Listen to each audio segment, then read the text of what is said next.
بسم الله الرحمن الرحيم.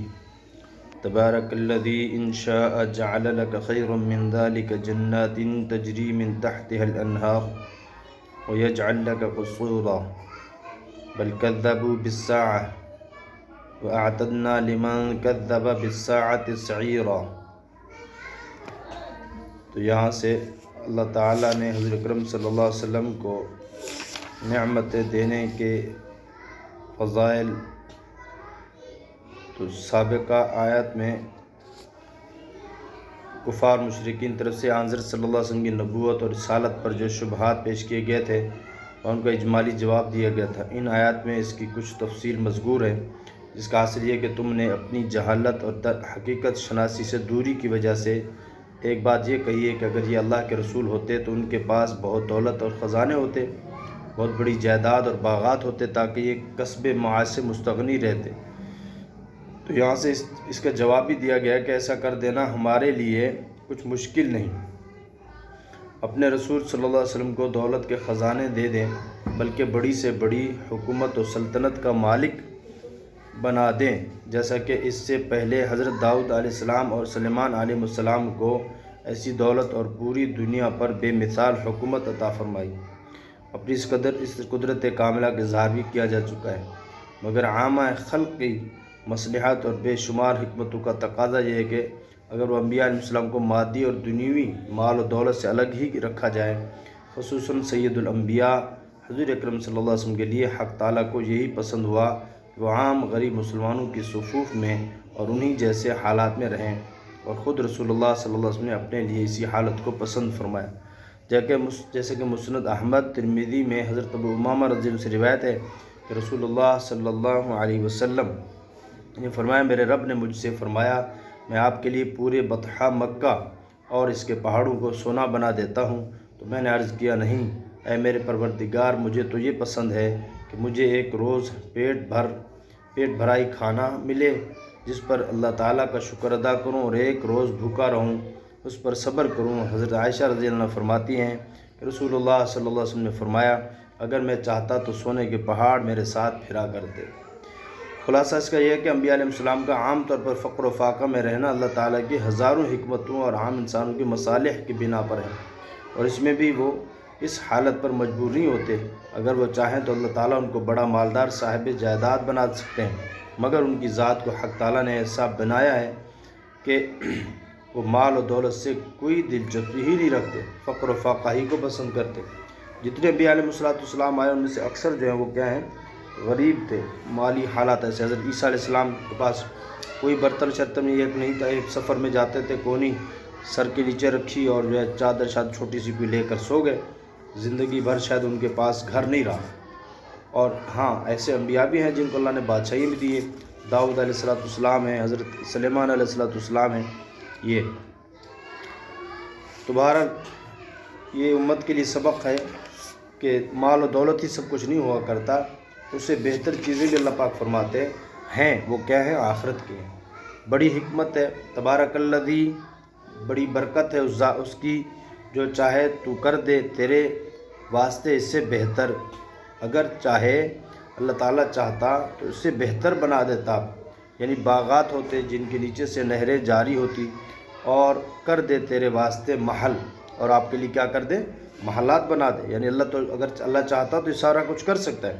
بل کذبوا، فرمایا بلکہ ان لوگوں نے جھٹلایا قیامت کو، اور ہم نے تیار کی ہے کہ ان لوگوں کے لیے آگ، اور ہم نے تیار کی ان لوگوں کے لیے آگ، لمن کذب بالساعۃ، کہ جھٹلاتا ہے قیامت کے دن کو، کافروں کے لیے. یعنی ہم نے ایک آگ تیار رکھی ہے. اذا رأتهم من مکان بعید سمعوا لها تغیظا وزفیرا، جب وہ دیکھیں گی کافر لوگ دیکھیں گی ان کو دور سے، اس کا جھنجھلانا اور چلانا وہ سنیں گے. وہ سب کے سب کیا کریں گے؟ اس کا چلانا اور جھنجھلانا سنیں گے. ایسی اس کی دھاڑ ہوگی جیسے بعض دفعہ زلزلہ جو آتا ہے اس کے اس سے پہلے آواز آتی. ہم ایک دفعہ ایک جگہ بیٹھے ہوتے مدرسے کے اندر، تو دیکھا آواز آ رہی، ہمیں پتہ نہیں چلا. تو ایک طالب علم تھا چھوٹا، اس نے جب سنی اس نے کہا یہ تو زلزلے کی آواز ہے. تو تھوڑی ہی دیر میں چند لمحوں کے بعد دیکھا کہ پنکھے شنکھے ایک دوسرے پہ لگ رہے ہیں اور وہ زمین ہل رہی ہے۔ وَإِذَا أُلْقُوا مِنْهَا مَكَانًا ضَيِّقًا مُتَقَرِّنِينَ دَعَوْا هُنَالِكَ ثُبُورًا، اور جب ڈالیں گے اس کے اندر ایک جگہ تنگ میں، ڈالے جائیں گے اس میں ایک تنگ جگہ میں، ایک زنجیر میں کئی بندھے ہوئے ہوں گے۔ مکانً ضیقًا مقرنین کے اندر ایک جگہ تنگ ہوگی اور کئی لوگ زنجیروں میں جکڑے ہوں گے۔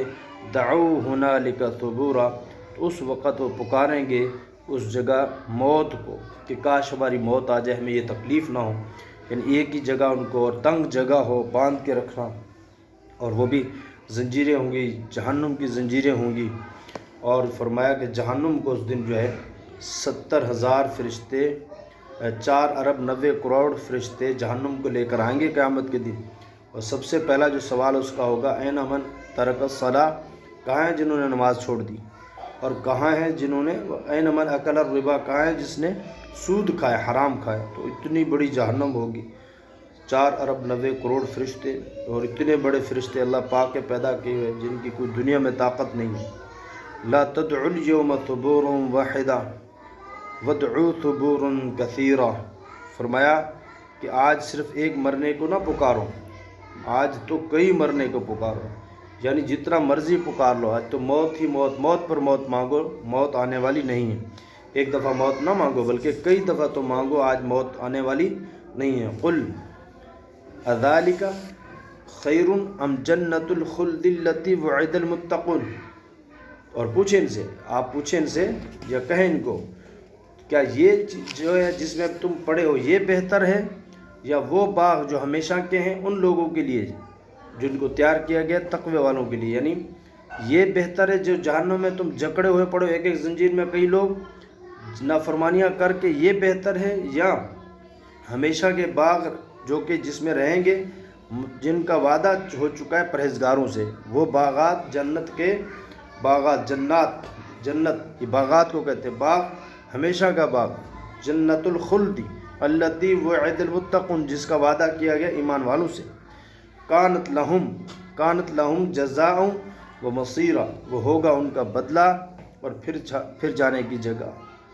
وہ نیک لوگوں کا بدلہ ہوگا، نیک لوگوں کا بدلہ ہوگا اور وہ پھر کے جانے کی، اور یہ جس میں تم پڑھو یہ نافرمان لوگوں کا بدلہ ہے اور ان کو انہی کی طرف پھر کر جانا ہے۔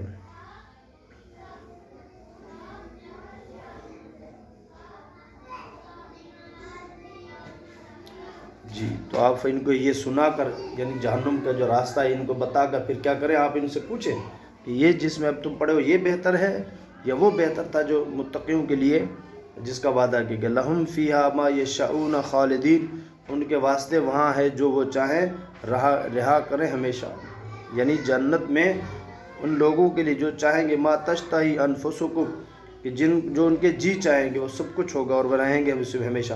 کان علی ربک وعدا مسئولا، ہو چکا تیرے رب کے ذمہ وعدہ مانگا ہوا یا ملتا ہے، یعنی اللہ نے جو وعدہ کیا ہے اب اللہ پر ضروری ہے، اللہ پاک جو ہے پورا فرمائیں گے۔ ایسا نہیں ہے کہ وعدہ کیا اور غیب، دکھانے کی پتی اور دینے کی پتی اور، چیز دکھانے کی اور دینے کی اور جو ہے معاملہ کچھ کہا کچھ کیا کچھ، ایسا نہیں اللہ کا۔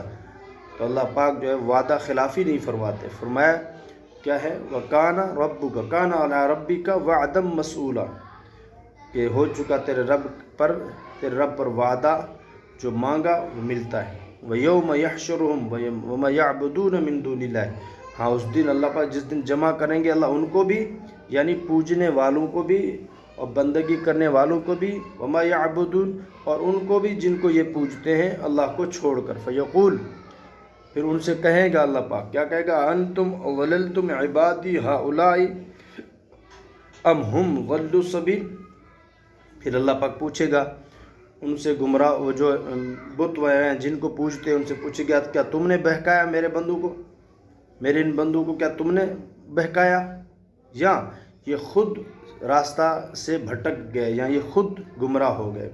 قالوا سبحانک ما کان ینبغی لنا ان نتخذ من دونک من اولیاء ولکن متعتہم وآباءہم حتی نسوا الذکر وکانوا قوما بورا، تو وہ کیا کہیں گے آگے سے؟ تو پاک ہے یا اللہ، ہمیں کیا ضرورت، ہم سے نہ بن آتا تھا کہ ہمارے لیے تو مناسب نہیں تھا، یا ہماری طاقت تو نہیں تھی کہ ہم ان کو کیا کرتے، آپ کو چھوڑ کر اپنا دوست بنا لیتے، ہماری یہ طاقت نہیں تھی، یہ تو آپ نے ان کو کیا کیا، نفع دیا، ان کو چیزیں، فائدے کی چیزیں دی، اور ان کے آبا و اجداد کو یہاں تک کہ وہ آپ کو یاد کرنا بھلا بیٹھے۔ یا اللہ ہم نے تو ان کو نہیں گمراہ کیا، یہ تو بعد وہ کہتے ہیں نا آپ نے ان کو سر پہ چڑھا رکھا، اللہ نہ کرے اللہ کی ذات کے بارے میں ایسا کہا جائے، یہ تو آپ نے ان کو نفع کی چیزیں دی، ان کے آبا و اجداد کو دی، تو اس کی وجہ سے گھمنڈ میں آ کر کیا کہ انہوں نے اللہ کو یاد کرنا چھوڑ دیا۔ وَكَانُوا قَوْمًا بُورًا، اور یہ تھے لوگ تباہ ہونے والے، یہ تو ہلاک ہونے والے تھے۔ فَقَدْ كَذَّبُوكُمْ بِمَا تَقُولُونَ، اور سو وہ تو جھٹلا چکے تم کو تمہاری بات میں۔ فَمَا تَسْتَطِيعُونَ، اب نہ تم لوٹا سکتے ہو، صرفا، نہ مدد کر سکتے ہو، نصرا، نہ ان سے اب کوئی مدد کر سکتے ہو، نہ ان کو پھیر سکتے ہو۔ وَمَن يَظْلِم مِّنكُمْ نُذِقْهُ عَذَابًا كَبِيرًا، اور جو کوئی تم میں گناہ گار ہے اس کو ہم چکھائیں گے بڑا عذاب۔ وَمَا أَرْسَلْنَا قَبْلَكَ مِنَ الْمُرْسَلِينَ إِلَّا إِنَّهُمْ لَيَأْكُلُونَ الطَّعَامَ وَيَمْشُونَ فِي الْأَسْوَاقِ وَجَعَلْنَا بَعْضَهُمْ لِبَعْضٍ فِتْنَةً أَتَصْبِرُونَ وَكَانَ رَبُّكَ بَصِيرًا، فرمایا نہیں بھیجے آپ سے پہلے ہم نے کوئی رسول مگر وہ بھی کھاتے تھے کھانا، اور وہ بھی بازاروں میں چلتے تھے، اور تم میں سے بعض کے لیے ہم نے آزمائش جانچنے کے لیے بنا دیا، کیا تم صبر دیکھیں، تم بھی صبر کرتے ہو، ثابت قدم رہتے ہو، اور تیرا رب دیکھتا ہے۔ یعنی یہ جو لوگ کہتے ہیں نا کہ یہ کیا ہے زمین میں کھاتے پیتے ہیں، تو گویا کہ اس کا جواب دینا اللہ پاک کہ آپ کو یہ کہتے ہیں جی آپ کھانے پینے والے ہیں، فرشتہ ہونا چاہیے، اور اگر فرشتے نہیں تو فرشتہ ساتھ ہونا چاہیے وغیرہ وغیرہ، یا خزانے ہونے چاہیے، تو فرمایا نہ تو خزانے، پہلے نبی کتنے نبی تھے جو غریب تھے، اور وہ غربت کو، اپنے حالات کو پسند کرتے تھے کیونکہ اللہ کی چاہت یہ تھی، اور فرمایا کہ یہ کہتے ہیں جی چلتے پھرتے ہیں، تو آپ سے پہلے جو رسول تھے وہ بھی چلتے پھرتے تھے، وہ کوئی اللہ نہ کرے کوئی فرشتے نہیں تھے، یا کوئی اور اوپر سے نہیں اترے تھے، اس کے علاوہ نہیں تھے، بلکہ وہ بھی نبی تھے، اللہ نے ان کو چنا تھا، نبوت عطا فرمائی تھی، وہ بھی کیا تھے، چلتے پھرتے ہوتے بازاروں میں۔ ہاں تم میں سے بعض کو بعض کے لیے آزمانا ہے، مالدار کو غریب سے، غریب کو مالدار سے وغیرہ وغیرہ، تو یہ آزمائش کے لیے ہے، اور آپ کو پریشان ہونے کی ضرورت نہیں اگر یہ آپ کی بات نہیں مانتے تو۔